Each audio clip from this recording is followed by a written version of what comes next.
നേപ്പാളിൽ നിന്നും നേപ്പാളിലെ മലയാളിയായ ബോബി. ഞാനിപ്പോൾ നിൽക്കുന്നത് കാഠ്മണ്ഡുവിലെ ബക്താപൂർ എന്ന സ്ഥലത്താണ്.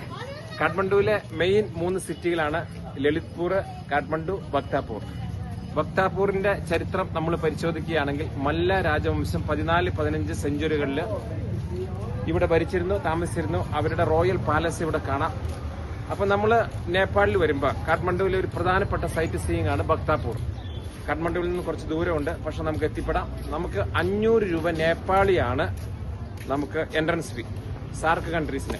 എന്നെ സംബന്ധിച്ച് എനിക്ക് എൻട്രൻസ് ഫീ ഫ്രീ ആണ്. കാരണം ഞാൻ നേപ്പാളി ലൈസൻസ് ഉള്ളതുകൊണ്ട് എനിക്ക് എപ്പോഴും ടിക്കറ്റ് ഇവർ മേടിക്കാറില്ല. അപ്പൊ ഇതാണ് നമ്മുടെ നേപ്പാളി ലൈസൻസ്. ഇതുണ്ടെങ്കിൽ നമുക്ക് എൻട്രൻസ് ഫീ ഇല്ല കേട്ടോ. അപ്പൊ അതാണ് നമ്മുടെ 55 വിൻഡോസ് എന്ന ഒരു പാലസ്. അത് നെറ്റിൽ നോക്കിക്കഴിഞ്ഞാൽ വളരെ ക്ലിയർ ആയിട്ട് കിട്ടും. ഞാൻ പറഞ്ഞാൽ തീരില്ല. അപ്പൊ ഞാനിപ്പോ ബക്താപൂരിൽ വന്നതുകൊണ്ട് കുറച്ച് മലയാളീസ് ഇവിടെ ഉണ്ട്. എൻ്റെ കൂടെ വന്നാണ്. ഇന്നും നാളെയായിട്ട് ഒരു 60-70 മലയാളീസിന്റെ കുറച്ച് ഗ്രൂപ്പുകൾ വരുന്നുണ്ട്. അപ്പൊ നമുക്കറിയാം നേപ്പാളിൽ വരുമ്പോൾ നമുക്ക് വിസ വേണ്ട, ഭാഷയുടെ ഒരു പ്രശ്നമുണ്ട്, പൈസയുടെ ഒരു പ്രശ്നമുണ്ട്. അപ്പൊ എല്ലാവരും തന്നെ എന്നെ വിളിക്കാറുണ്ട്. ഞാൻ സമയമുണ്ടെങ്കിൽ, സാഹചര്യം ഉണ്ടെങ്കിൽ ഞാൻ എല്ലാവരും കൂടെ പോകാറുണ്ട്. ആര് വന്നാലും ഞാൻ സമയം അനുസരിച്ച് പോകും.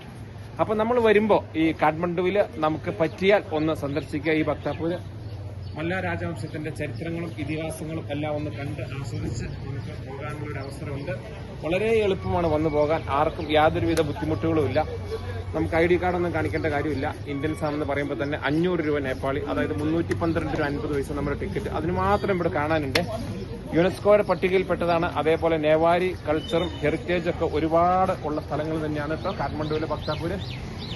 അപ്പോൾ വിശേഷണങ്ങളും വിവരണങ്ങളെല്ലാം ഞാൻ എൻ്റെ യൂട്യൂബിലും ഇൻസ്റ്റാഗ്രാമിലും ഫേസ്ബുക്ക് പേജുകളിലൊക്കെ ഇടുന്നതാണ്. കാരണം ഒരിക്കലും ആ വീഡിയോസ് നശിച്ചു പോകാതെ വരും തലമുറകൾക്ക് കാണാനും, അതേപോലെ തന്നെ എനിക്ക് വയസ്സായി കഴിയുമ്പോൾ അല്ലെങ്കിൽ എൻ്റെ മക്കൾക്കൊക്കെ കാണാൻ വേണ്ടിയിട്ട് ഞാൻ എല്ലാ വീഡിയോയും സ്റ്റോർ ചെയ്ത് വെക്കാറുണ്ട്. അപ്പോൾ നേപ്പാളിലെ മലയാളിയായ ബോബി, കാഠ്മണ്ഡുവിലെ ബക്താപൂരിൽ നിന്ന്. താങ്ക്